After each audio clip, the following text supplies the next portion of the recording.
Hello साथीहरु, आज हामी सुन्दरजल घुम्न आएको छौं हैन। हामी भ्रमण मनाउन आएको। यहाँ हाम्रो म्याडमजीहरु हुनुहुन्छ, ब्युटी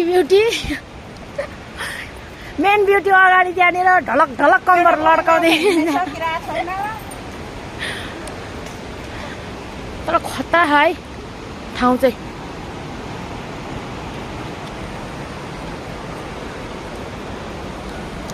अनि म चाहिँ यहाँ छु हैन। हामी त्यस्तो घुम्न हिँडेको आज। यहाँ हुनुहुन्छ हाम्रो म्याडम। हेलो म्याडम, कस्तो लाग्यो सुन्दरीजल भन्ने ठाउँ भन्दै?